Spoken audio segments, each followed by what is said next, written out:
I returned from my tour of duty to find that my sister, the only family I had left, had died under mysterious circumstances during a routine appendectomy. After 12 official appeals to the hospital were rejected, I went underground for 3 years. I clawed my way into the life of the city's wealthiest family, the Thorns, and became the fiancé of their heiress. At the altar during my own wedding, I put a bullet through my father-in-law's chest. Amid the screams of the wedding guests, I dragged his bleeding wife onto the dais and pressed the barrel of my gun to her temple. "Celeste," I said to my bride, "you have 15 minutes to give me the name of the person who murdered my sister 3 years ago. Judging by the bleeding from your mother's femoral artery, that's all the time she has left."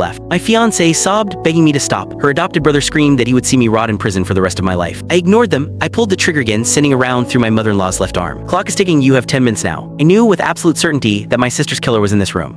Another shot rang out and the wedding reception dissolved into pure chaos. People screamed and scrambled for the exits, some collapsed in fear while others huddled in corners staring at me in horror. Fiancée Celeste Thorne fought to control her trembling and took a shaky step forward. Her voice was a strained whisper trying for calm. "Jackson, please calm down. We are all heartbroken about what happened to Phoebe. But you can't hurt innocent people like this. You were a soldier. You know better than anyone that violence solves nothing. Your sister wouldn't want to see you because of this." Before she could finish, her adopted brother Elias lunged forward roaring with fury only to be held back by the bodyguards. His eyes were bloodshot as he pointed at me, spitting venom. "Jackson, are you out of your goddamn mind? Your sister died because she hid her anesthesia allergy. The hospital's conclusion was final. Your 12 appeals were all rejected because the evidence was irrefutable. You planned this, didn't you? You wanted to ruin my fam. Parents treated you like a son, and this is how you repay them." Hearing this, the guests began to murmur their agreement, their voices a mixture of contempt and fear. "Is he insane? His sister died so he gets to blame everyone else. Kidnapping and murder, he's a monster." I heard she didn't tell them she was allergic to the anesthetic. The hospital explained everything, but he refused to believe it. He filed a dozen complaints and got nowhere, and now he's doing this. If 12 appeals failed, it must have been an accident, right? If there was a killer, they would have found them by now. They had their version of the truth, I had mine. Sister Phoebe would never have hidden her allergy. Our parents died when we were young. I was 16 when I started raising my 10-year-old sister on my own. She was frail, always sick. Every pill, every injection, she was meticulously careful, terrified of something going wrong. The day I left for basic training, I stroked her hair and made her promise. "Listen to me, no matter what, if you ever have surgery, you tell them about your allergy. Don't you ever forget." She nodded fiercely. "I know, Jackson, I promise." The day of her appendectomy, I was on my final mission. I couldn't be there. All I could do was call and remind her one last time. "Don't worry, big brother," she said, her voice bright with laughter. "I've already told the doctor everything." But when I came home, all that was waiting for me was her cold, lifeless body. The hospital's official cause of death was cardiac arrest due to an allergic reaction to anesthesia. I didn't believe it. I demanded an autopsy. The medical examiner made a horrifying discovery. Phoebe's heart was missing. When I confronted the hospital director with the report, he just laughed and tore it to shreds. "Don't be ridiculous, Jackson. Your sister's body was already cremated. What proof do you have that her heart was gone?" I stormed down to the morgue, but it was too late. Her body was already being pushed into the incinerator. The next day, the medical examiner who had found the missing heart changed his story completely, insisting he'd never seen any such thing. I went back again and again, demanding answers. Each time, the director had security throw me out. The last time, he stood on the steps, looking down at me with contempt. "Give it up, Jackson. You're a nobody in this city. You can't move the mountains that stand in your way." I tried going to the authorities, to the media, but no one would listen. It was only later that I learned the truth. The hospital was owned by the Thorne family, the wealthiest and most powerful family in the city. They were the ones burying the story. Click the link on the homepage to watch the full follow-up for free.